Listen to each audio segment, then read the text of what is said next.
क्या गणेश? आइए भैया आइए। इतनी सुबह सुबह होटल खोल दिया तुमने? सुबह सुबह लोग यहाँ जॉगिंग करके कॉफी पीने के लिए आते हैं, इसलिए। भाई बिजनेस सेंस कमाल है तुम्हारा। हम लोग बैंगलोर जाएंगे ना तो हर शनिवार यहाँ आएंगे। ठीक है भैया, आपसे मुझे एक बात करनी है। हाँ बोलो। मैं किसी की बुराई करूंगा ऐसा मत सोचना। कुछ बातें आपको नहीं पता है, इसलिए उसको बताना मेरा फर्ज बनता है कि नहीं। क्या घुमा फिरा के बात कर रहे हो? साफ साफ बोल दो जो कहना है। कीर्तना किसी के बारे में बुराई नहीं करती है और उसको पसंद भी नहीं है। अगर वो मेरे से कुछ बोलती भी है ना तो हमेशा मैं उसको समझाता ही रहता हूँ। अच्छी बात है। अब छोटी मोटी बातें तो होती रहती हैं। अगर पत्नी माँ की बुराई करे तो पति चुप रह सकता है क्या? क्या तुम जलेबी की तरह गोल गोल घुमा रहे हो? साफ साफ बोलो ना क्या बात है। मेरी माँ भाभी के सामने कीर्तना की बुराई करती है और भाभी मेरी माँ के सामने आपकी माँ की बुराई करती है। एक हफ्ते के लिए आप दोनों यहाँ पर आए थे और माँ ने भाभी को सर पे चढ़ा लिया है। जितनी माँ भाभी से प्यार करती है उससे थोड़ा भी कीर्तना को करे तो वो पूरी जिंदगी माँ के कदमों में रहेगी। माँ हमेशा भाभी को अपनी बहू की नजर से देखती है भैया, पर सास अपनी बहू को अपनी बेटी की नजर से क्यों नहीं देखती है? माँ को छोटी माँ कहकर बुलाती है भाभी। ऐसी सास मुझे क्यों नहीं मिली, इस बात का बहुत दुख है भाभी को। छोटी माँ के ऊपर जो प्यार दिखा रही हैं, अगर उतना ही प्यार आपकी माँ को देती तो वो सास नहीं माँ बन के रहती। आपकी माँ के बारे में मेरी माँ के सामने क्यों बुराई कर रही हैं भाभी जी? हाँ, उन्हें बिल्कुल समझ नहीं है क्या? अगर यही कीर्तना करेगी तो माँ को अच्छा लगेगा?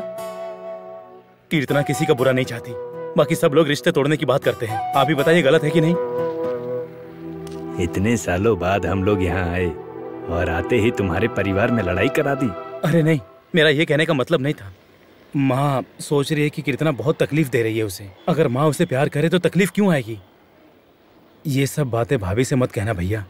पर एक दूसरे की बुराई करने से रिश्ते बनते नहीं है भैया, उल्टा बिगड़ जाते हैं। बात तो तुम ठीक कह रहे हो गणेश। बिना किसी की बुराई किए सभी लोग अच्छे से रह सकते हैं ना? बिल्कुल। अक्सर चंद्रा के लिए फैसलों को मैं क्रिटिसाइज नहीं करता क्योंकि वो बुद्धिमान है, ऐसा मुझे लगता है। मैं उन्हें गलत नहीं कह रहा हूँ भैया। देखो गणेश, स्त्रियों का स्थान बड़ा है, देवता के समान।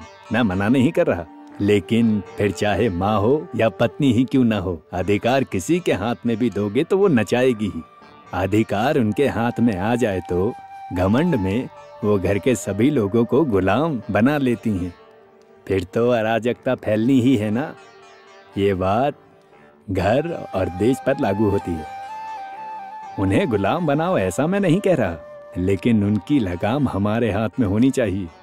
इससे बस घर में शांति बनी रहती है। बिना महावत का हाथी और बिन सपेरे का सांप कंट्रोल ही नहीं होगा। तुम परेशान मत हो गणेश, बस देखते जाओ मैं क्या करता हूँ। वो लगाम मेरे पापा को लगानी थी, लेकिन मैं उसे लगाऊंगा। ओके?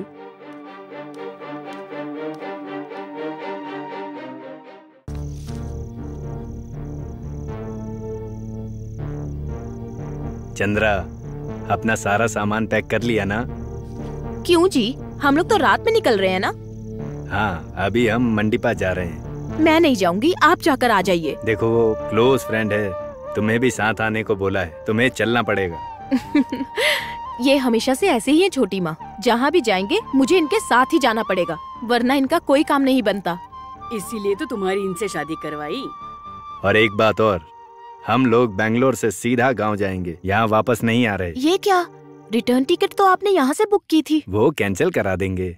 मैं नहीं चलूंगी, मैं छोटी माँ के साथ ही रहूंगी। इसे रहने दो, जब से गांव से आई है मैंने उसे कहीं घुमाया नहीं है। छोटी माँ, आपके पास आपकी बहू है ना, आप उसे लेकर जाइए। आप कुछ भी बोल रहे हैं, वो छोटी माँ के साथ मिलजुल कर नहीं रहती, इसलिए इन्हें तकलीफ होती है। मैं इनके साथ रहूंगी तो इनके मन को अच्छा लगेगा। अच्छा, तो सारी उम्र इनके साथ ही रह जाना। क्या तुम भी पागल की तरह बात कर रहे हो? वो मेरे साथ कैसे रह सकती है? छोटी माँ, इसकी नजरों में मेरी माँ से बेटर तो आप हो ना। वो तो है ही, इसमें क्या शक है। एक काम करो, तुम मुझे तलाक दे दो और सारी उम्र यहीं रहो। अरे रघु, तुम किस तरह की बातें कर रहे हो? छोटी माँ, मैं आपसे बात नहीं कर रहा, अपनी बीवी से बात कर रहा हूँ। अगर मेरी पत्नी बनकर रहना चाहती हो तो मेरी माँ की इज्जत करना सीखो। मेरी माँ पसंद नहीं तो मुझे छोड़ दो, यही न्याय है। मेरी माँ को देखते ही मुंह बना लेती हो और छोटी माँ को देखते ही मुंह पर बत्ती सी आ जाती है। मेरी माँ इनकी सगी बहन नहीं है ना, इसीलिए बुराई सुनती हैं। इनकी सगी बहन होती तो ऐसा करती क्या? ये तुम क्यों इस तरह की बातें कर रहे हो? छोटी माँ, अब भी मैं आपसे बात नहीं कर रहा। होटल में जाएं तो तरह तरह का खाना मिलता है, 1 या 2 दिन खाओ तो अच्छा लगता है, रोज वही खाएंगे तो अल्सर हो जाएगा। घर पर बना दाल चावल ही सेहत के लिए सही होता है। बस करो, चुप हो जाओ। दूंगा एक कान के नीचे, चैं करती रहती।